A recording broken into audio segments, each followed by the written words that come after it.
Hey, what's going on, everybody? It is your girl, Miss Ish. Now, today I'm going to be preparing a green chili chicken enchilada casserole. You guys are always more than able to tweak those ingredients. I'm going to show you what I've done so far. Let's get started. So, to prepare my casserole, I have some taco shells.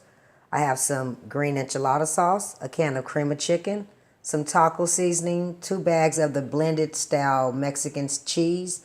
I have my chicken tenderloins that have already been cleaned and the sink has been bleached afterwards. Now for my vegetables, I have some green onion and some bell pepper, white onion, and some garlic and a little bit of cilantro.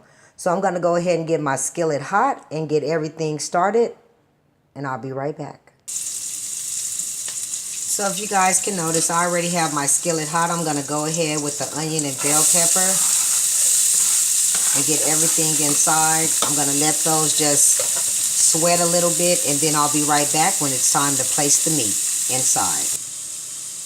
Now before we add the meat, we're going to add a little bit, maybe just a spoonful of minced garlic, maybe a spoonful and a half. Garlic is good for you, so we're going to mix about 2 spoonfuls of that inside.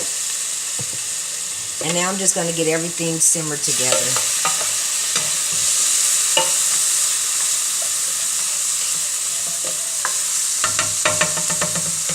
Now we're going to go ahead with the chicken and just get everything inside this one pot. We're not going to add any flour to this because once we get them seared, as usual, we're going to actually put a little water, and then we're going to reduce the water, and then we're going to cut this down into chunks, or we're just going to shred it. So now the next thing I'm going to do is just add a little bit of seasoning.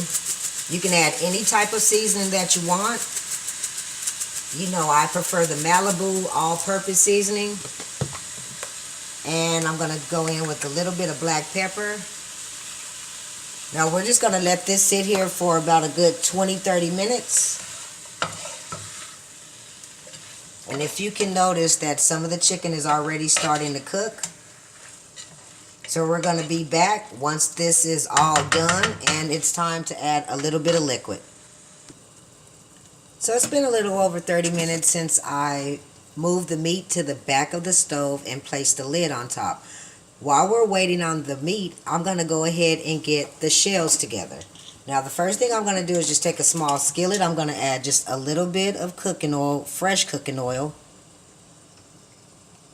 And now what I'm going to do, instead of doing one by one, I'm going to do it the way my cousins taught me. We're going to work smarter, not harder. I'm going to take about 3 or 4.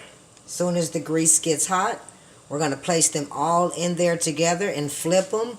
They're going to be soft shells. We're going to keep them flat as if they were tostada shells. They're not going to have any crisp to them. We're not going to do anything but put them in the grease, let them start getting a little warm, and then we're going to take them out and put another load in. So we'll be back when it's time to place the first load. Alright, so now that the grease is hot, this is how we're going to do. We're just going to take a whole handful. We're going to just stick them inside. Now if you can notice, they are cooking, but we're going to flip them really quick. Okay, so we're just going to give them a light little turn.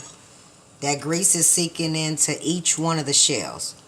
Now, when you get ready to take these out, you're going to want to have a napkin or a piece of newspaper on a plate or a saucer, whatever you're going to put them on, just to make sure that all that grease is drained, okay? So we're going to take these out, place them on our plate with the napkin.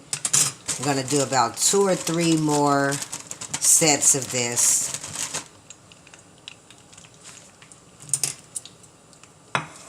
And once these are done, we'll be back, ready to put liquid into the meat, and then we'll be shredding. Now that all of our shells are complete, let's check on the meat.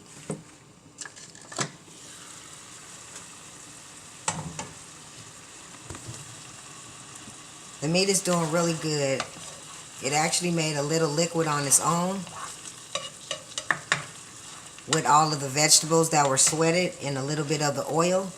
Now I'm going to go ahead and place 1 cup of water inside here, And we're going to just let this boil for about a good 30-45 minutes until everything is breakable with a fork, okay? So we'll be right back.